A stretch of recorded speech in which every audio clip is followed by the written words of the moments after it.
अस्सलाम वालेकुम everyone, I hope you all doing great इंशाल्लाह। आज जिस टॉपिक पर हम बात करने जा रहे हैं, आज जिस टॉपिक को इंशाल्लाह हम डिस्कस करेंगे वो है Michel Foucault and post modernism. ठीक है, सो फुको की जो कंट्रीब्यूशन है, मिशेल फुको जिसके बारे में maybe you have heard something about him और at least you have heard about him. तो मिशेल फुको एक फ्रेंच फ़िलासफ़र थे। ठीक है, फ्रेंच हिस्टोरियन एंड फ़िलासफ़र, जिसे हिस्टोरियन फ़िलासफ़र भी कहा जाता है। And he basically his main contribution was on the idea of power. ठीक है, उसके अलावा भी उसके आइडियाज़ हैं which we are going to cover in today's lecture इंशाल्लाह। बट मेनली उसकी जो most famous kind of idea है या कंट्रीब्यूशन है या मोस्ट नॉवल कंट्रीब्यूशन है to knowledge, the field of knowledge, to academia, वो है his post modern conception of power. यानी वो पावर को किस तरह देखता था, पावर को डिफ़ाइन किस तरह करता था और उसकी प्रैक्टिकल एप्लीकेशंस क्या थी। ठीक है, तो ये उसकी कुछ quotations just for the sake of curiosity and also more like a summary of the entire lecture जो मैंने यहाँ पर दिए हैं।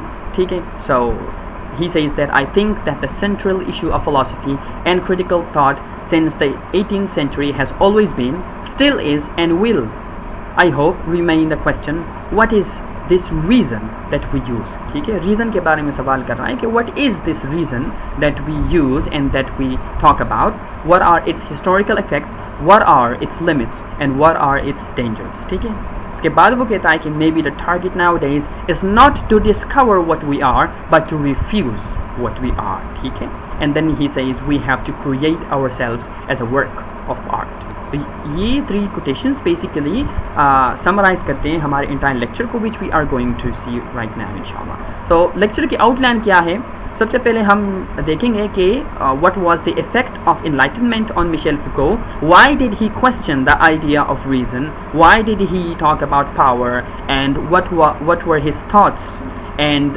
what motivation did he get from the enlightenment thinkers।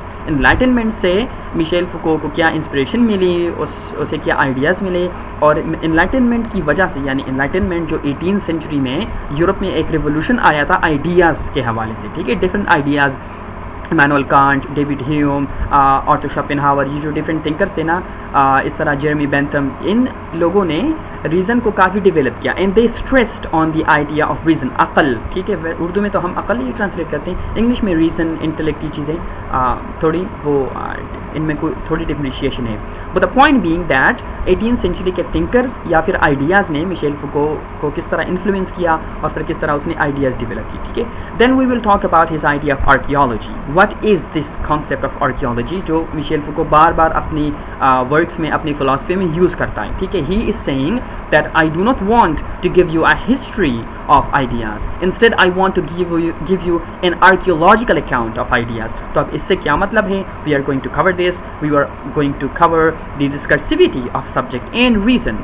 इसको हम समझेंगे कि what is discursivity and what is specifically discursivity of subject and reason। ठीक है, फिर हम देखेंगे just like his idea of archaeology, हम देखेंगे what is his idea of genealogy and subjectification. ठीक है, उसके जो आइडियाज़ हैं लाइक नॉर्मलाइजेशन, डिसिप्लिन, इनको हम कवर करेंगे।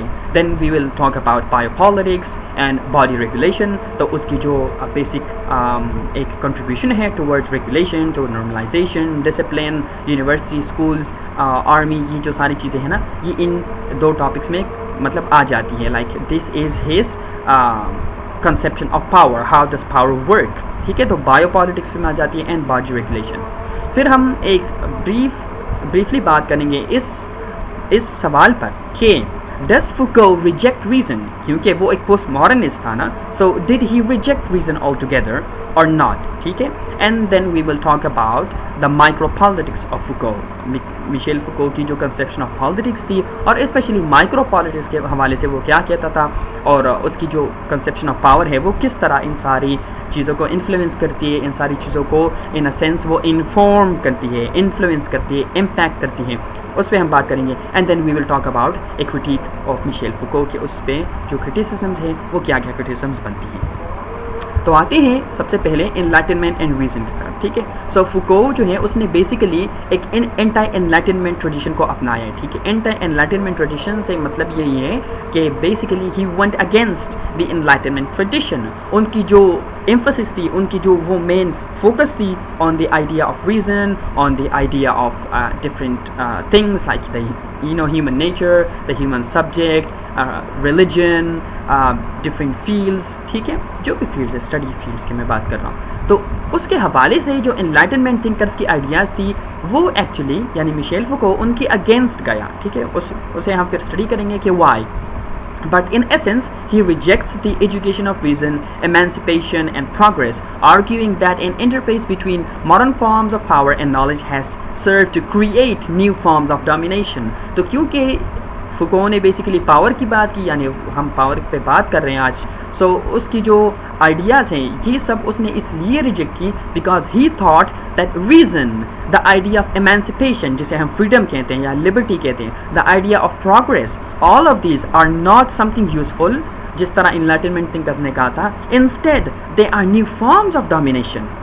Reason, emancipation, progress, liberty, rights, all of these including knowledge are a new form, a modern form, an evolved form of what? Of domination. लोगों को कंट्रोल करने के तरीके हैं ये. These are not things to be celebrated. These are not good things. These are things which are there to control us and put us in a specific form so that we can work for others. We can work as puppets in the hands of others. So Foucault's objective has been to create a history of the different modes by which in our culture human beings are made subjects. ठीक है, तो यहाँ पर इस बात पे आप गौर करें कि जब हम ह्यूमंस की बात करते हैं तो हम क्या कहते हैं कि humans are subjects but they are acting subjects. ठीक है, एक्टिंग सब्जेक्ट्स से मतलब ये है कि they are free, they have the free will to do things as they wish. ठीक है, बट वो क्या कह रहा है कि he wants to basically create a history of different modes by which human beings are made subjects. अब वो जिस तरह हैं वो किस तरह वो बने हैं। ठीक है, क्योंकि मिशेल फुको ह्यूमन नेचर को रिजेक्ट करता है, वो इंसानी फितरत को मानता ही नहीं। He says there is no such thing as human nature. तो because there is no such thing as human nature, उसके लिए इंसान का जो आइडिया है कि इंसान बेसिकली है क्या, तो इंसान की जो डेफिनेशन है, इंसान की जो क्वालिटीज़ हैं, जो एट्रीब्यूट्स हैं, they basically change, they evolved with the passage of time. ठीक है, तो उसको उसने स्टडी किया कि किस तरह से विद इन कल्चर जो सब्जेक्ट्स हैं वो इवॉल्व होती हैं। ठीक है, Foucault distinguishes between two eras. Okay, so the classical era, which is from the 1660 to 1800, and then the modern era, okay, from the 1800s to 1950. He sees the classical era as inaugurating a powerful mode of domination over human beings that culminates in the modern era. अब आगे क्या कहता है कि Foucault follows the Nietzschean position that dismisses the Enlightenment ideology of historical progress. तो ये जो progress का आइडिया है ना, ये बड़ा ज़रूरी है। ठीक है, आजकल जो साइंटिस्ट हैं या इवन जनरली जब मैसेस की हम बात करते हैं, लोगों की बात करते हैं, तो प्रोग्रेस का आइडिया बहुत ज़्यादा यूज़ होता है। ये प्रोग्रेस का जो आइडिया है, it is mainly an enlightenment construct. इसको समझें। ठीक है, ये मैंने लेक्चर में यहाँ पर मेंशन नहीं किया है, but it is important to know that the very idea of progress, especially historical progress. ठीक है, historical progress means that just because we are evolving with the passage of time, just because we are passing time, so it somehow by default implies or means that we are making progress, that we are becoming better and better.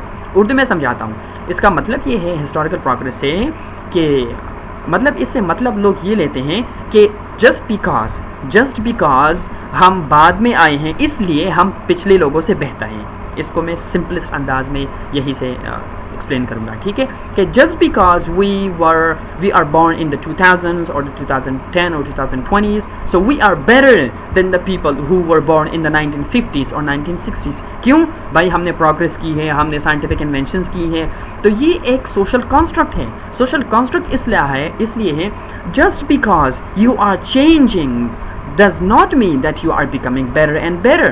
आजकल आप morality को देखिए, for example जो waste में हो रहा है, just to take a tangent from the lecture, ये लेक्चर से थोड़ा हट के हैं, but if you look at the western culture for example, तो वहाँ पर जो LGBTQ की चीज़ें हैं, ठीक है, एथीज़म बहुत तेज़ी से फैल रहा है, लिबरलिज्म, ह्यूमन राइट्स की वायलेशन, ये सारी चीज़ जो हो रही हैं, so it's not really an improvement in the human condition. Obviously इस पर वो डिबेट हो सकती है कि क्या ह्यूमन कंडीशन इम्प्रूव हुई है या नहीं हुई है, लेकिन यहाँ पर हम इस टर्म की बात कर रहे हैं, हिस्टोरिकल प्रोग्रेस की बात कर रहे हैं, कि इस टर्म से लोग यही मतलब देते हैं बाय डिफ़ॉल्ट कि जस्ट बिकॉज हम बाद में पैदा हुए इसलिए we are better than the people who were born before us, लेकिन this is not true, it is simply an assumption.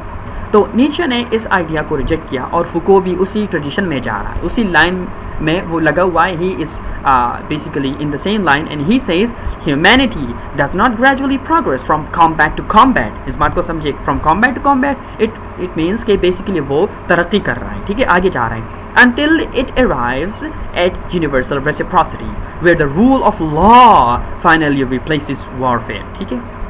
वो क्या कहता है, instead humanity installs each of its violences in a system of rules and thus proceeds from domination to domination, ठीक है। तो फुको क्योंकि उसका फोकस पावर पे था, तो वो कह रहा है कि ह्यूमन प्रोग्रेस इस तरह नहीं हो रही कि एक दौर में हम लड़ाइयाँ करते थे, तो अब इस दौर में वो लॉ और रेगुलेशन और अथॉरिटी से रिप्लेस हो गई हैं, यानी हम जंगो क़िताल से निकल कर अब एक सोसाइटी यानी एक आप कहें कि एक इम्प्रूव सोसाइटी में आ गए हैं। नहीं, वो कहता है कि हमने तो हर एक जनरेशन में with each new development we actually put a small amount of domination in there.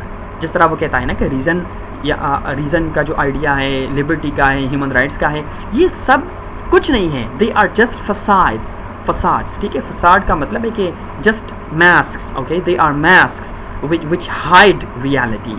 ये चीज़ें हमें धोखा देने के लिए, these are mere facades, they do not have any reality, they are there to be used to dominate us, ठीक है। Various human experiences, for example madness की जो एग्जाम्पल है वो बड़ी फेमस है फुको की, तो become the objects of analysis, ठीक है। मैडनेस को ले लें, आप इंसैनिटी को ले लें, ठीक है, या फिर फॉर एग्जांपल आप ले लें सेक्सुअलिटी को ले लें, या इवन दूसरी चीज़ों का आप ले लें, जैसे फ़िलासफ़ी है, जैसे आइडिया ऑफ रीज़न है, वो किस तरह इवॉल्व हुआ, ठीक है, the idea of divinity, of transcendence, ये सारी आइडियाज़ जो हैं ये क्या हुई, became the objects of analysis. और ये बड़ी इंटरेस्टिंग बात है कि जो मिडीवल टाइम्स थे ना, उसमें इन चीज़ों को एनालाइज नहीं किया जाता था इस तरह, ठीक है, like extremely with such a strict analytical mind. यानी फॉर एग्जांपल गॉड का जो आइडिया है, आजकल लोग क्या कहते हैं कि prove to me from science that God exist, मतलब साइंटिफिक मेथड की जब हम बात करते हैं, so you can not prove God through the scientific method, क्योंकि साइंस सिर्फ उन चीज़ों को स्टडी करता है which are empirical, God empirical है ही नहीं। So it's more like we are now analysing things, ठीक है, in terms of our experiences, ठीक है, in terms of our ways of controlling them. तो हम चीज़ों को एनालाइज किस लिए कर रहे हैं, ताकि हम उन्हें कंट्रोल कर सकें, but it was not like this specifically in the medieval ages and before that. So they are discursively reconstituted within a rationalist and scientific frame of reference or frames of reference। तो फुको यही बात कर रहा है कि हम जिस idea की भी बात करते हैं, तो वो आइडिया किस तरह से डिफाइन होता है, based on the rationalist and scientific frames of reference। तो जैसे गॉड का कॉन्सेप्ट है फॉर एग्जांपल, पहले कोई नहीं कहता था कि मुझे फॉर एग्जांपल गॉड जो है वो प्रूव करके दिखाओ, यानी साइंटिफिकली प्रूव करके दिखाओ, मुझे दिखाओ कि गॉड वहाँ पर है, ठीक है। बट आजकल क्यों लोग कह रहे हैं, बिकॉज साइंस ने पूरी फील्ड ऑफ एपिस्टेमोलॉजी को डोमिनेट किया हुआ है, तो इसलिए हर कोई साइंस की पर्सपेक्टिव से हर चीज़ को देखता है। यही फुको का आइडिया है, वो कहता है कि all of these different subjects are not there to make it easy for us, to make things easy for us, rather they inhibit our autonomy, they inhibit our free will, they are there to turn us into objects themselves, so and thereby made accessible for administration and control. Since the 18th century, all human behavior has come under the imperialism of modern discourse and regimes of power knowledge nexus, ठीक है। The task of the enlightenment, Foucault argues, was to multiply reason's political power। इस sentence का मतलब है कि the task of the enlightenment was to multiply reason's political power। so इससे मतलब ये है कि reason जो है it was used theoretically before, उसे थ्योरी के लिए यूज़ किया जाता है, स्पेकुलेशन के लिए, लॉजिकल रीजनिंग के लिए. But today reason is not limited to theoretical speculation, rather it is actively being used to dominate people. लोगों को कंट्रोल करने के लिए रीज़न को यूज़ किया जाता है. ये चीज़ें आपको, ये अभी हम थ्योरी पे हैं ना, जब हम आगे जाएंगे तो आपको समझ में आ जाएगा कि ये रीज़न से किस तरह बात कर रहा है, कि किस तरह रीज़न लोगों को डोमिनेट करते हैं, किस तरह रीज़न लोगों को कंट्रोल करने के लिए यूज़ किया जाता है. अच्छा, आर्कियोलॉजी, हर्मेनेटिक्स एंड हिस्ट्री के बारे में फुको क्या कहता है. फुको बेसिकली अपनी कॉन्सेप्ट ऑफ जो आर्कियोलॉजी है उसे डिफ्रेंशिएट करता है from the idea of hermeneutics and history. ठीक है, क्योंकि वो एक हिस्टोरियन फिलोसोफर था, तो वो ये नहीं चाहता था कि मेरी जो बुक्स हैं, मेरे जो आइडियाज़ हैं, they become attach to the label of hermeneutics और हिस्ट्री. वो नहीं चाहता था कि मेरी बुक्स को या मेरे आइडियाज़ को लोग सिर्फ एक हिस्ट्री समझे, कि मैं सिर्फ उन्हें हिस्ट्री दे रहा हूँ. इसलिए उन्होंने इन 3 टर्म्स को डिफ्रेंशिएट किया. तो वो कहता है कि hermeneutics seeks to develop seeks the deep truth underlying discourse के underneath जो एक deep truth है, यानी मेन चीज़ hermeneutics में क्या है, इंटरप्रिटेशन. एक सेंटेंस है, एक बुक है, उसको हम किस तरह इंटरप्रेट करें कि उसके अंदर जो मीनिंग है, असल डीप ट्रूथ छुपा हुआ है, उसे हम अनकवर कर सकें. ये क्या है, hermeneutics है. और हिस्ट्री क्या है, history as a confused, under structures and ill structured domain of the history of ideas. Foucault कहता है कि history is an ill organize subject, जिसमें हम एक लूज अकाउंट देते हैं किन चीज़ों की, आइडियाज़ की एवोल्यूशन की थ्रू आउट हिस्ट्री. ठीक है, तो वो कहता है कि इन दोनों से मेरी अप्रोच डिफरेंट है. मैं ना हिस्ट्री आपको समझा रहा हूँ, न मैं आपको hermeneutics की आइडियाज़ बता रहा हूँ, rather I am talking about archaeology. तो आर्कियोलॉजी के बारे में क्या कहता है, he says archaeology attempts to identify the conditions of possibility of knowledge. Knowledge जो है किस तरह पॉसिबल हो जाता है. देखिए, हम चीज़ों को किस तरह समझ रहे हैं. ठीक है, तो उन कंडीशंस में जिनमें हम नॉलेज को समझ रहे हैं वो एक्चुअली क्या है, हम उन्हें समझें कि नॉलेज तक हमारी रसाई कैसे हो रही है और नॉलेज हमें कैसे इफ़ेक्ट कर रहा है. इसको क्या कहते हैं, आर्कियोलॉजी. इस सर्च को, the search to determine the rules of formation of discursive rationality that operate beneath the level of intention or thematic content, that is what is called archaeology. ये सिर्फ हिस्ट्री नहीं है कि मैंने आपको बता दिया कि enlightenment thinkers ने ये कहा था, फिर ये हुआ, फिर ये हुआ, फिर ये हुआ, and then you say okay ठीक है मैं समझ गया. नहीं, we are actually looking for the rules which we do not observe but which really function underneath the human reason and human culture. ठीक है, कल्चर किस तरह काम कर रहा है, उसके अंडर एक कोड छुपा हुआ है, उस कोड को निकालना क्या है, आर्कियोलॉजी है. So it is these rules of formation which were never formulated in their own right but are to be found only in widely differing theories, concepts and objects of study that I have tried to reveal by isolating as their specific locus a level that I have called archaeological. Such rules constitute the historical a priori of all knowledge, perception and truth. They are the fundamental codes of a culture which construct the episteme. Okay, which construct the episteme or configuration of knowledge that determines the empirical orders and social practices of a particular historical era. इसको समझिए, वो क्या कह रहा है. देखें, वो कह रहा है बेसिकली कि एक टाइम पीरियड है. फॉर एग्जांपल मैं आपको एग्जांपल देता हूँ 1970s, 80s, 90s की. ठीक है, जिस टाइम में फुको खुद आया था, यानी he was basically alive during Foucault's own life. लोगों ने क्या करना शुरू किया, लोगों ने चीज़ों को देखना शुरू किया फ्रॉम एक पोस्ट मॉडर्निस्ट लेंस. ठीक है, पोस्ट मॉडर्निस्ट लेंस से. तो उस टाइम की म्यूज़िक आप देखिए, फॉर एग्जांपल 1980s और 90s की जो म्यूज़िक है वो आप देखिए, तो उसमें main they have basically they have अपनाया हुआ है उन्होंने, they have adopted this idea of cross dressing. Cross dressing क्या है, if you are a male you start dressing like a female, if you are a female you dress like a male. That is the idea of cross dressing. तो उन्होंने cross dressing का idea अपनाया. why? Because they thought कि हम जिस system के अंदर काम कर रहे हैं या सिस्टम के अंडर बेसिकली ज़िंदगी गुजार रहे हैं, वो सिस्टम हमें ऑपरेट कर रहा है, इसलिए हम उस सिस्टम के ख़िलाफ़ जाने के लिए मतलब इन अ सेंस उल्टे काम करेंगे. Like that's how I would रफली पुट इट.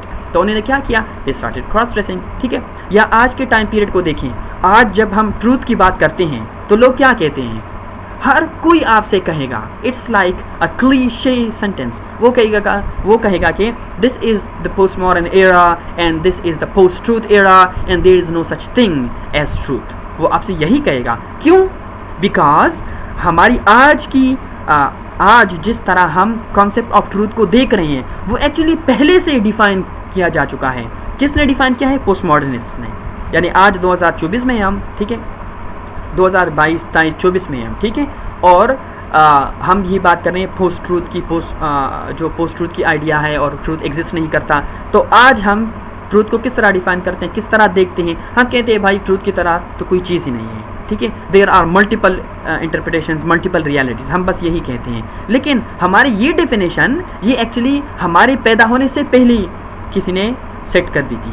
यानी जिस तरह हम सोचते हैं, हमारी सोचने का जो तरीका है, हमारी दुनिया को देखने का जो तरीका है, वो हमसे पहले लोगों ने हमारे लिए डिटरमिन किया है। In other words, we are not even acting freely, we are not even thinking freely. हम जब ट्रूथ की बात करते हैं तो हमारी डेफिनेशन ऑफ ट्रूथ क्या है? वो वही है जो हमसे पहले लोगों ने हमें दी थी, ठीक है। और जो जूलिया क्रिस्टीवा की जो आइडिया है, ठीक है, टेक्स्ट की, प्री टेक्स्ट की, तो उस पर इंशाल्लाह वो तो इट्स समथिंग डिफरेंट, वो तो लिंग्विस्टिक्स की फील्ड में है। लेकिन आई विल इंशाल्लाह talk about it in the future कि किस तरह हमसे पहले जिन चीज़ों को डिफ़ाइन किया गया था हम उन ही अल्फाज को यूज़ करके अपनी आइडियाज़ डिलीवर करते हैं, और वहीं पर आ जाती है डोमिनेशन, ऑप्रेशन, रिप्रेशन, ठीक है। तो फुको यही कह रहा है कि जब हम नॉलेज की बात करते हैं, परसेप्शन की बात करते हैं, ट्रूथ की बात करते हैं, रीज़न की बात करते हैं, ह्यूमन राइट्स की, लिबर्टी, प्रोग्रेस, तो ये सारी आइडियाज़ हमसे पहले लोगों ने हमारे लिए डिसाइड की हुई हैं। तो अगर पहले लोगों ने डिसाइड की हुई हैं तो भाई हमारी फ्री विल कहाँ है? हम तो उनकी आइडियाज़ पे चल रहे हैं। यानी पहले लोगों ने जो आइडियाज़ और जो चीज़ें डिसाइड की थी वही हमारे कल्चर में जो है इन अ सेंस ट्रांसमिट हुई हैं। तो अगर वो ट्रांसमिट हुई है, ट्रांसफ़र हुई है, तो हमारे पास तो फ्री विल नहीं है। फॉर एग्ज़ाम्पल, अगर हमसे पहले, जैसे आप पाकिस्तान की एग्ज़ाम्पल ले लें, फॉर एग्ज़ाम्पल, अगर यहाँ पर एक आइडिया को एज अ गिवन माना गया, फॉर एग्ज़ाम्पल अगर वेमेन इनहेरिटेंस है, ठीक है, अगर वेमेन को इनहेरिटेंस, उनका हक़ नहीं दिया जाता जायदाद में, तो उनके लिए ये चीज़ कॉमन है। कॉमन क्यों है? बिकॉज उनसे पहले लोग यही करते आ रहे थे। So for them it is a historical, A प्रायोरी knowledge. ये आइडिया उनके पास हिस्ट्री से आया हुआ है, ए प्रायोरी, उनके माइंड में ये पहले से पड़ा हुआ है कि चलो if you don't give inheritance to your sister it's not a problem. ये कहाँ से आया है? हिस्ट्री से, कल्चर से।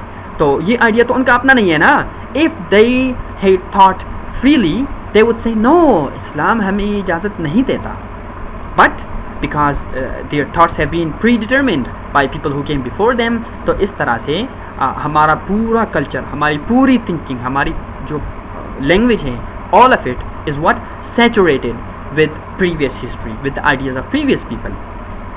तो वो क्या कहता है? Foucault attempts to write the archaeology of that silence। ठीक है, यानी साइलेंस का मतलब है कि कुछ लोगों की वॉइसेस हम तक पहुँची है, कुछ नहीं पहुँची। यानी फॉर एग्जांपल अगर हम बात करते हैं ग्रीक हिस्ट्री की, ठीक है, तो ग्रीक हिस्ट्री तो हम तक पहुँच गई थ्रू थुसिडिडीज़ एंड हेरोडोटस, ठीक है, लेकिन उसके अलावा जो लोग थे उनका क्या? फॉर एग्जांपल उस टाइम में अमेरिका के लोगों का क्या हाल था? what was the condition of what was the human condition in Australia, what was the condition of humans in China, for example। तो इन ये जो records हम तक नहीं पहुँची है, we will say these are the silent voices, they are the voices which have not been passed down to us। so वो क्या कहता है कि by the 1656 modern reason breaks off communication with the mad and attempts to guard against the subterranean danger of unreason through discourses of exclusion and institution of confinement। ठीक है, तो अगर आपको याद हो कि 1656 उसने क्यों टारगेट किया है, सो इन द 17th century यानी ये जो टाइम पीरियड था उसमें क्या हुआ कि there was a black plague, ये एक बीमारी थी, ठीक है, वबा फैल गई यूरोप में, ठीक है। So when it spread across Europe and it infected millions and millions of people, तो फिर क्या हुआ? People started to segregate, they started to basically confine people.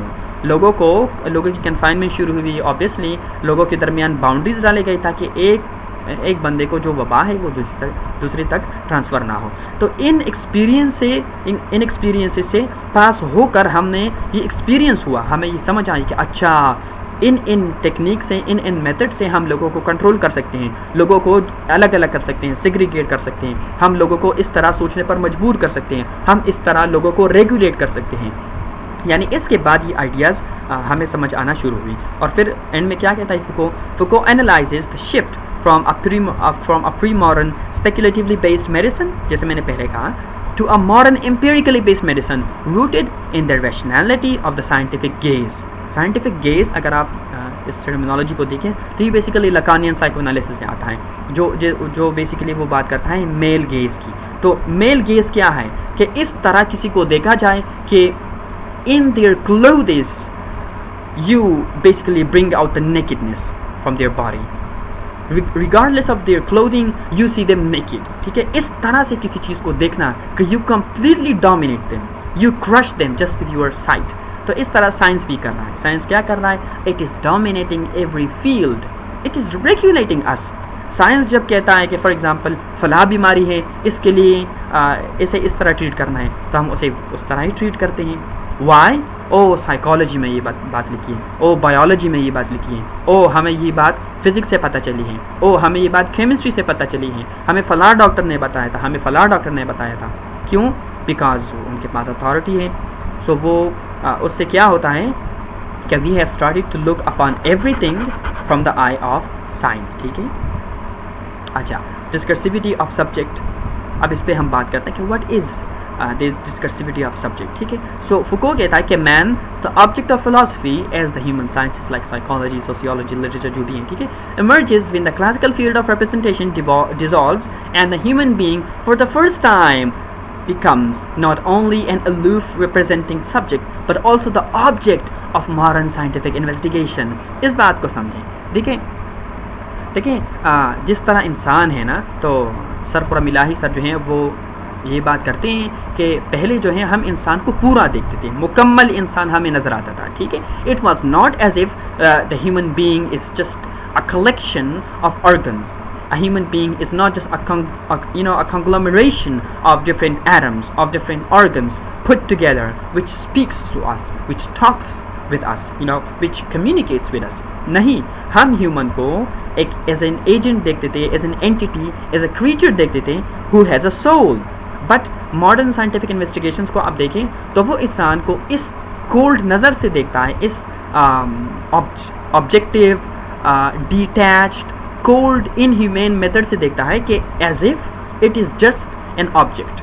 ठीक है, जिस तरह आप एनिमल्स को स्टडी करते हैं, जिस तरह आप यूनिवर्स को स्टडी करते हैं, उसी तरह आप इंसान को स्टडी करने लगे। भाई ये आप कैसे कर सकते हैं? इसकी सादा सी मिसाल ये है कि जिस तरह आप एक पौधे को स्टडी करते हैं, उसी तरह आप इंसान को देखते हैं। जिस तरह आप फॉर एग्जांपल एक एटम को स्टडी करते हैं, उसी तरह आप इंसान को स्टडी कर रहे हैं। ये कैसे पॉसिबल है? Because the nature of human being, the value and dignity of human being is much different from a plant, from an animal, from an atom or from a piece of paper. तो आप किस तरह दोनों के equal level पे ला के दोनों को स्टडी कर रहे हैं, यानी आप इंसान को इस तरह देख रहे हैं एज इफ़ कि इंसान की और कोई वैल्यू नहीं है, बस इंसान वही है जो वो हमें दिखता है। इंसान की आंखें हैं, एक इंसान है, उसकी आंखें हैं, उसके कान है, ठीक है, उसकी बॉडी है, बस यही इंसान है। ना उसके अंदर कोई डिग्निटी का कॉन्सेप्ट है, ना उसके अंदर कोई सोल का कॉन्सेप्ट है, ना उसके अंदर कोई खुदी का कॉन्सेप्ट है। यानी हमने इंसान को इस तरह स्टडी करना शुरू किया as if the human being has no greater significance other than having a body, that's all. तो फुको ये बात कर रहा है कि हमने इंसान को सब्जेक्ट से ला के ऑब्जेक्ट बना दिया। तो इससे मतलब क्या हुआ कि पहले उसके पास फ्री विल थी, वो अपनी चॉइस से काम करता था, वो उसके पास एक डिग्निटी थी। लेकिन साइंस ने क्या किया? साइंस ने आके इंसान को इस तरह टारगेटेड वे से स्टडी करना शुरू किया एज इफ के ह्यूमन बीइंग्स की और कोई वैल्यू नहीं है, बस ये कायनात की तरह एक बेजान चीज़ है जिसे हम टेबल पे लिटा के माइक्रोस्कोप से देख के उसे हम स्टडी कर सकते हैं। तो इसने इंसान को डीह्यूमनाइज किया, इनह्यूमन तरीके से उसे स्टडी करके उसे सब्जेक्ट से लाके ऑब्जेक्ट के दर्जे पे खड़ा कर दिया। ठीक है, so modern philosophy constructs man, यही आइडिया है ना, कंस्ट्रक्शन किस तरह इंसान की होती है, both object and subject of knowledge within a series of unstable doublets. तो फिर क्या हुआ? मॉडर्न फिलॉसफी ने क्या किया? अब वो फिलॉसफी पे आ गए। ठीक है, पहली जो उसकी असॉल्ट थी, उसकी जो अटैक थी, वो किस पे थी? साइंस पे थी। अब वो फिलॉसफी पे आ रहा है। वो कह रहा है कि मॉडर्न फ़िलासफ़ी ने इंसान को किस तरह कंस्ट्रक्ट किया, यानी इंसान को किस तरह बनाया, इंसान की डेफिनेशन किस तरह फ़िलासफ़ी ने दी। तो वो कहता है कि मॉडर्न फ़िलासफ़ी, यूरोपियन फ़िलासफ़ी की बात कर रहा है, कि उसने इंसान को डॉपलेट्स यानी आप कह सकते हैं कि डाइकोटमीज़ में डिफ़ाइन करना शुरू किया। किस तरह? कोगितो अनथॉट डॉपलेट, ठीक है, जो डेकार्ट की आइडिया है, जिससे मतलब ये है कि उसमें तो फिर हम कभी लेक्चर लेंगे इंशाल्लाह, एक प्रॉपर लेक्चर लेंगे जिसमें हम एलाबोरेट करेंगे डेकार्ट की फ़िलासफ़ी। लेकिन बेसिकली वो ये कहता है कि what if this word is an illusion, क्या पता, फॉर एग्जांपल सपोज करने कि this word is a matrix, it is a computer, उसकी डिफरेंट फॉर्मेशन है ना, डिफरेंट फॉर्म्स, मैट्रिक्स या फिर ब्रेन इन अ जार, और you can say artificial stimulation, ये सारे डिफरेंट वेरिएशंस हैं डेकार्ट की थॉट एक्सपेरिमेंट की। लेकिन बेसिक आइडिया ये है कि क्या पता हम सो रहे हों और ये जो ज़िंदगी हम गुजार रहे हैं ये एक ख्वाब हो, तो हमें कैसे पता चलेगा? तो पता नहीं चल सकता ना। It is an irrefutable hypothesis, you can not refute it, because जो भी आर्ग्यूमेंट आप देंगे तो वो लाइक क्या, you can not defeat a system while staying inside a system, ठीक है, while being a part of that system. तो इस पर फिर कम डिटेल में बात करेंगे, लेकिन he basically attacked this idea of cogito ergo sum, you think therefore I think therefore I am, ठीक है, डेकार्ट पे ही अटैक है। फिर उसके बाद the retreat and return of the origin, जिसमें जो है हिस्ट्री की बात है। तो हिस्ट्री में जब जो है हम हेगल की बात करते हैं या फिर जो दूसरे हिस्टोरियंस हैं जैसे आर.जी. कॉलिंगवुड है, डिफरेंट थिंकर्स है, ठीक है, उन्होंने हिस्ट्री पे बात की है। सो हिस्ट्री में भी यहाँ पर एक इशू आ जाता है कि हम सब हिस्ट्री के ग़ुलाम हैं। जैसे मैंने आपको बताया कि हिस्ट्री के हम किस तरह ग़ुलाम हैं, कि फॉर एग्जांपल जिस तरह पावर की डेफिनेशन है, तो वो किस से इन्फ्लुएंस हुई है? हमसे पहले जो लोग आए थे उन्होंने अपने तरीके से वो डिफ़ाइन किए हैं और हम उन्हें एज इट इज़ यूज़ कर रहे हैं, तो हम हिस्ट्री के ग़ुलाम हो गए ना। But at the same time without human beings there can be no history, ठीक है, because the human being is the agent from which history unfolds, ठीक है, ह्यूमन बीइंग से हिस्ट्री निकलती है ना, लेकिन eight the same time human being खुद हिस्ट्री का ग़ुलाम है। So we have these dichotomies which are in a sense paradoxical. हम फंस गए हैं कि the human being, the man is being defined in paradoxical terms and we do not know what to do with them. We cannot answer these dichotomies, ठीक है। इस तरह अगर आप कांट की आइडियाज़ को देखें, ठीक है, इमैनुअल कांट की, so you know he attacked the very idea of epistemology, ठीक है, ट्रांसेंडेंटल एंड इमिनेंट या फिर एम्पिरिकल डॉबलेट जो है। तो यही बात है कि you cannot really reach the nomina, things in themselves. आप अकल से from reason you cannot know things as they are. तो इस तरह जब ह्यूमंस को डिफ़ाइन करना शुरू किया गया तो क्या हुआ? इन सारी मेथड्स में कॉमन चीज़ क्या थी? In each the humanist thought attempts to establish the autonomy of human subject. इन सब ये जो सारी डॉबलेट्स है या डाइकोटमीज़ हैं या डुप्लेट्स भी कहते हैं, ठीक है, तो इसका मतलब क्या था? ताकि हम ह्यूमन बीइंग को एक फ्रीडम दे सकें, ऑटोनॉमी दे सकें। लेकिन अब मिशेल फुको आपको प्रूव करके दिखाएगा कि ये जो आइडिया थी फ्रीडम की, ये बिल्कुल मिसप्लेस थी और ह्यूमन बीइंग जो है वो बिल्कुल भी फ्री नहीं है, ठीक है। तो इनके बाद क्या हुआ कि no longer a sovereign cogito or transcendental ground, the subject in this episteme becomes an phenomena of pre personal forces. तो अब क्या हुआ कि जब इन चीज़ों की वजह से ऑब्वियसली गॉड का कॉन्सेप्ट चला गया, जैसे नीचे ने कहा था ना, God is dead and we have killed him. तो जब गॉड चला गया, जब ट्रांसेंडेंट वैल्यूज़ ख़त्म हो गई, मोरालिटी भी चली गई, तो क्या हुआ? The subject in this episteme becomes an epiphenomena of pre-personal forces. pre-personal forces यही मतलब है कि वो forces जो हमसे पहले आए थे या ऑलरेडी पावर में हैं, ठीक है। जब आप फॉर एग्जांपल पैदा होते हैं और आपके ऊपर एक गवर्नमेंट होती है, तो वो गवर्नमेंट ही आपको इन्फ्लुएंस करती है ना, because you do not have power yet unless you achieve some level of power after 10 or 20 years and you become an adult. लेकिन तब तक तो आपको वही फोर्सेस इन्फ्लुएंस कर रही होती है ना जो आपकी सोसाइटी में होती है, ठीक है। अगर मैं एक दूसरी एग्जांपल दूं, फॉर एग्जांपल, तो अगर एग्जांपल हम लें for example doctor Israr Ahmad साहब की, ठीक है। सो डॉक्टर साहब की जो आइडियाज़ थी उनसे यूथ बहुत ज़्यादा इंस्पायर हुए। ये एक एग्जांपल है कि हाउ प्री पर्सनल फोर्सेस वो हमें डिटरमिन करती हैं। यानी डॉक्टर इसरार अहमद साहब के लेक्चर सुन के बहुत सारे यूथ जो हैं, लोग जो हैं वो इंस्पायर हुए, ठीक है। So how? Because doctor Israr Ahmad existed before them. तो क्योंकि वो पहले से थे, उन्होंने ऑलरेडी अपनी एक पावर नेक्सस बनाई हुई थी, उन्होंने ऑलरेडी एक इन्फ्लुएंस बनाई हुई थी, तो वो इन्फ्लुएंस सिर्फ लोगों तक पहुंच रही थी। ठीक है। तो बिकॉज जैसे ही वो यूथ तक पहुंची थी वो इंस्पायर हो जाते थे। तो इससे मतलब है कि the subject has become an epiphenomena, वो एक प्रोडक्ट बन गया है किस चीज़ का, ऑफ प्री पर्सनल फोर्सेस, उन फोर्सेस का जो उससे पहले आ गई थी। यानी यूथ इंस्पायर होते थे डॉक्टर सरार अहमद साहब से, ठीक है। क्यों? Because they didn't have that power and authority to rule him out. अच्छा, so a total description draws all phenomena around a single center, a principle, a meaning, a spirit, a worldview, and overall shape. A general history, on the contrary, would deploy the space of dispersion. The types of totality that Foucault rejects include massive vertical totalities such as history, civilization, and epoch. वो basically इन सारे ideas को reject करता है, ठीक है। Foucault horizontal totalities such as society, period, and anthropological or humanist conceptions of a centered subject. तो human nature की जो बात है ना कि वो ह्यूमन नेचर को रिजेक्ट करता है, ह्यूमन जैसे कोई चीज़ है ही नहीं, लाइक उसकी कोई डेफिनेशन नहीं है स्टेबल, तो वो ये बात है, ठीक है।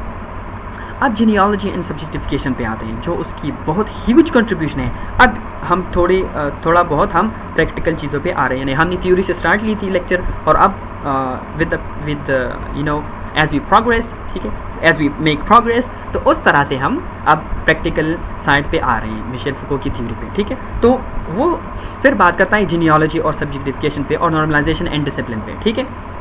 तो वो कहता है कि the life of a student, soldier and prisoner are equally regulated and monitored, ठीक है। तो हम जो स्टूडेंट हैं, जो अच्छा यहाँ पर एम्प्लॉई भी हम लगा सकते हैं, ठीक है। ये तो मैंने उसकी कोटेशन ली है, बट द पॉइंट इज़ के यानी बुक से मैंने कोटेशन ली है, बट द पॉइंट इज़ के जो भी डिफरेंट इंस्टीट्यूशंस हैं, चाहे आप टीचर्स ले लें, चाहे आप प्रिजनर्स ले लें, सोल्जर्स, स्टूडेंट्स, चाहे आप एम्प्लॉईज़ ले लें, ठीक है, they are all what products and objects of discipline, subjectification and normalization, ठीक है। इन लोगों को डिसिप्लिन किया गया है, they have been controlled, the student has been controlled, and the soldier, the prisoner, the employee, all of them are under a specific form of control, ठीक है।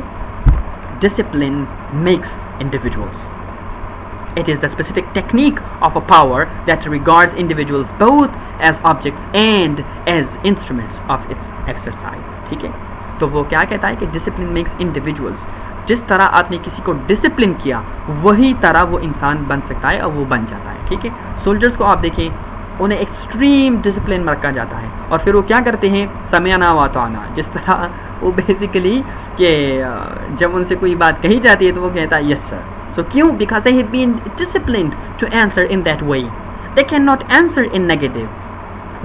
वो ना नहीं कर सकते because they have been disciplined to think like that. The only thing that they can do is obey the superior. उनकी जो superior है, उनकी जो बॉस है, चाहे एम्प्लॉई है फॉर एग्जांपल, तो वो अपने बॉस को हाँ ही कहेंगे, ना नहीं कह सकते भाई, because he has been disciplined to work and think like an employee. He is not allowed to think like a boss, ठीक है। So क्या कहता है कि the ultimate goal and effect of discipline is normalization. Normalization क्या है? The elimination of all social and psychological irregularities and the production of useful and docile subjects. इस इन अल्फाज को तो देखें ना, docile subjects through a refashioning of minds and bodies.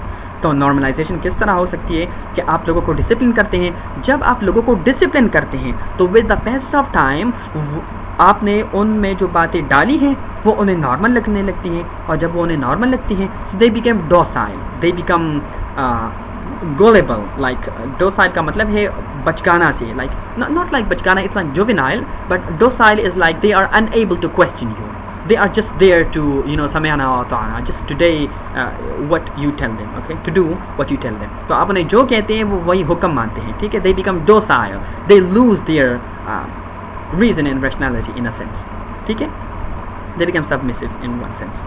So Foucault develops a new postmodern theory of power as dispersed, intermediate, heteromorphous, subjectless and productive. तो यहाँ पर आप पावर की बात आ गई ना, जाहिर है कि लोगों को डिसिप्लिन कैसे किया जाएगा, वो थ्रू पावर किया जाएगा। तो पावर क्या है, ठीक है, और डिसिप्लिन क्या है। सो Foucault defines disciplines as techniques for assuring the ordering of human multiplicities, initially developed in monasteries and in late 17th century plague towns, जैसे मैंने आपसे पहले कहा, that required methods of spatial separation and population surveillance. Disciplinary techniques soon extended throughout society. his concept of power knowledge is symptomatic of postmodern suspicion of reason. ठीक है, सो उसकी जो power knowledge nexus है, जब फुको कहता है कि नॉलेज इज़ पावर, तो ये एक स्केप्टिकल सी थॉट है. ठीक है, एक सस्पिशन है कि knowledge itself is a form of domination. ठीक है, knowledge itself is something that is rooted in the psycho episteme of domination. ठीक, तो बेसिकली नॉलेज जो है खुद एक मास्टर है, खुद जो है एक लवायतन है जिसके ज़रिए आप लोगों को कंट्रोल कर सकते हैं. यानी नॉलेज की जो परसेप्शन थी वो पहले पॉजिटिव थी, लेकिन थ्रू फुको नॉलेज की जो कंसेप्शन है वो न्यूट्रलाइज हो जाती है. Knowledge can be use for the good but it is mainly a source of domination. तो किस तरह डिसिप्लिन्स यानी मतलब सब्जेक्ट्स या fields such as psychiatry, sociology and criminology in turn contribute to the development, refinement and proliferation of new techniques of power. तो ये सारी चीज़ें आपको पता है कि इन क्रिमिनोलॉजी, इन साइकियाट्री, सोशियोलॉजी, इन चीज़ों में हम बेसिकली स्टडी करते हैं कि how we can organise things. तो ऑर्गेनाइज से मतलब क्या है? How can we order things, how can we discipline things, how can we control things, how can we make things as we want them to be. ठीक है, तो obviously ही आप किसी भी पर्पज़ के लिए यूज़ कर सकते हैं. सो asylums, hospitals or prisons functioned as laboratories for the observation of individuals, experimentation with correctional techniques and acquisition of knowledge for social control. अब क्योंकि हम ह्यूमन एजेंट तक आ गए हैं, हम इंसान की लेवल तक कंट्रोल तक आ गए हैं कि किस तरह साइकियाट्री के ज़रिए, प्रिजन्स के ज़रिए लोगों को कंट्रोल किया जाता है, तो अब हम आ गए हैं ह्यूमन लेवल तक. यानी पहले हम सिर्फ थ्योरी की बात कर रहे थे, अब हम इंसान तक आ चुके हैं, प्रैक्टिकल डोमेन तक. So biopolitics and body regulation.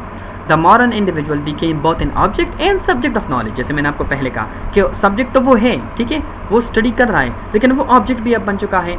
He has lost the human aspect with in his nature. ठीक है, सो अब ह्यूमन बीइंग क्या है? वो रिप्रेस सिर्फ नहीं है. Human being is not just repressed, rather he or she or the human being as an entity is positively being shaped and formed within the matrices of scientific or disciplinary mechanisms. तो क्या है, अब इंसान सिर्फ repress नहीं है कि उसने अपनी ह्यूमैनिटी खो दी, नहीं, बल्कि वो अब शेप भी हो रहा है, यानी बाकायदा एक्टिवली चेंज हो रहा है. ठीक है, डोमिनेट हो रहा है, कंट्रोल हो रहा है. किसके ज़रिए?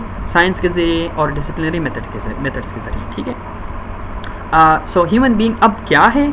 A moral, psychological, medical, sexual being carefully fabricated. तो फैब्रिकेट इससे मतलब क्या है कि आजकल इंसान को हम किस नज़रिए से देखते हैं? हम इंसान को मेडिसिन के थ्रू डिफ़ाइन करते हैं, उसकी मोरालिटी के थ्रू, और किस तरह वो बिहेव करता है. ठीक है, तो यानी हमने इंसानियत खो दी है. हम सिर्फ इंसान को सिर्फ ऑर्गन्स के पर्सपेक्टिव से देखते हैं, हम सिर्फ इंसान को एज अ मशीन के ज़रिए देखते हैं. भाई इंसान लाओ, इसे यहाँ पर बैठा दो, अभी मैं देखता हूँ कि इसमें क्या मसला है. अच्छा, ये मसला है भाई, इतनी मेडिसिन है, ये आप ख़रीद लें, 15,000 की हो जाएगी, आप ठीक हो जाएंगे.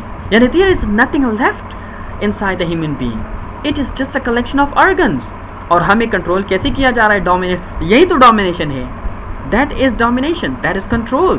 We are being studied like we are objects, but we are not objects, but we are studied like that. Why? Due to the overarching influence of the scientific instruments. Scientific instruments का मतलब क्या है कि ये जो सारे different fields हैं, anthropology, sociology, medicine, psychology, ये सारे different fields. So the term subject has double meaning है. अब ये समझें, क्योंकि ये आइडिया फिर जूडिथ बटलर ने अपनी जो जेंडर परफॉर्मेटिविटी है, ठीक है, आजकल जो फेमिनिस्ट है ना, वेस्टर्न फेमिनिस्ट, जो कहते हैं कि I identify as a fox. तो इंसान होता है लेकिन कुत्ता बन जाता है, आई डोंट नो हाउ, लेकिन वो बन जाता है समहाउ. तो वो आइडिया यहाँ से उसने निकाला है. फुको कहता है कि सब्जेक्ट टू समवन, यानी सब्जेक्ट के दो मीनिंग्स हैं. ठीक है, क्या क्या है? सब्जेक्ट टू समवन एल्स, यानी किसी और का सब्जेक्ट होना, यानी किसी और के नीचे सबमिसिव होना, उसका कहा मानना.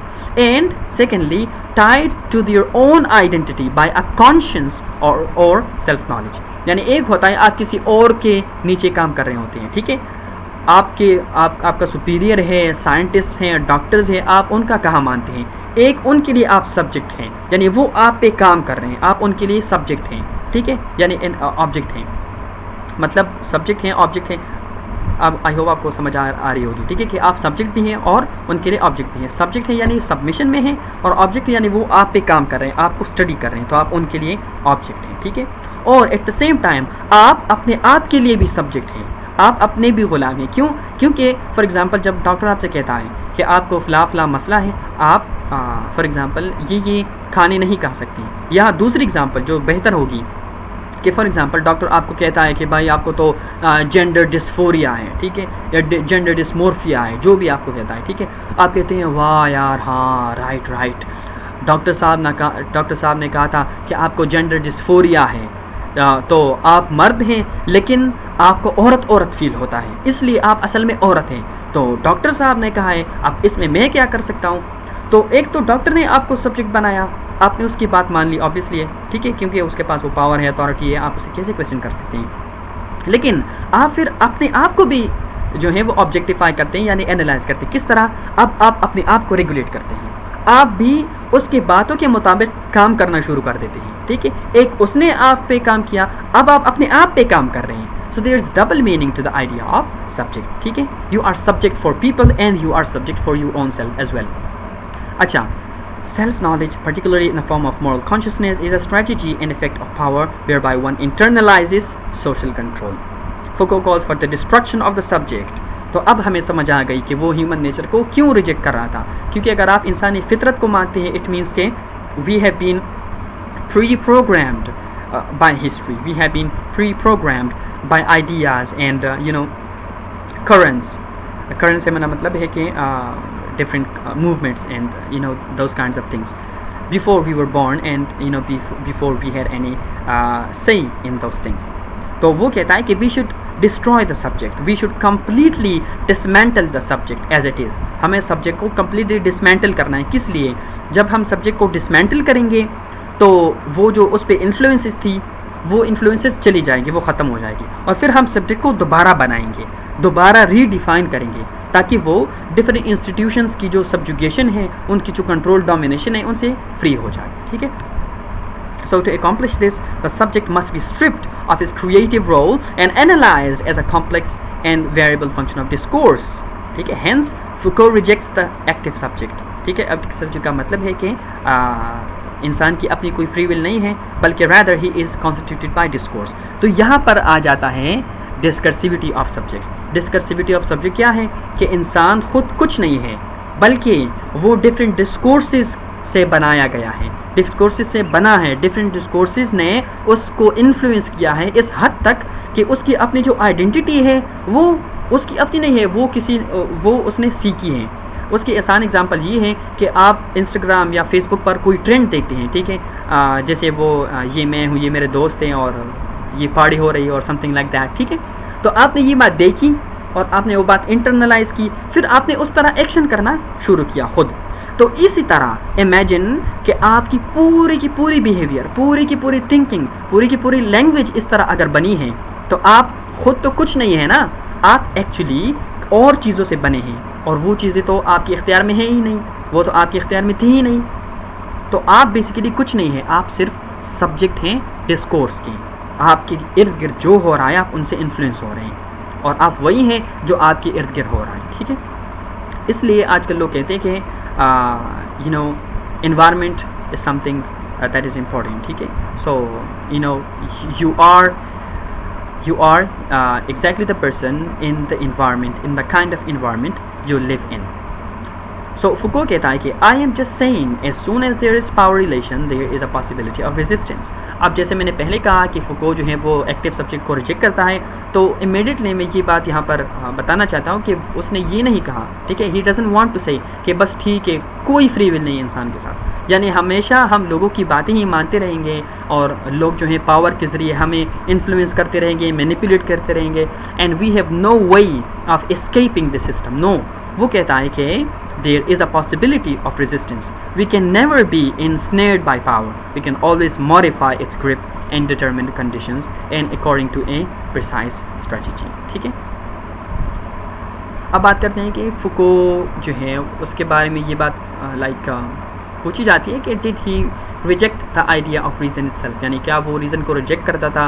डिड ही से कि we should be irrationalist and we should act irrationally. So Foucault जो है वो पावर को बेसिकली डिफाइन करता है you know, first of all, as a multiple and mobile field of force relations.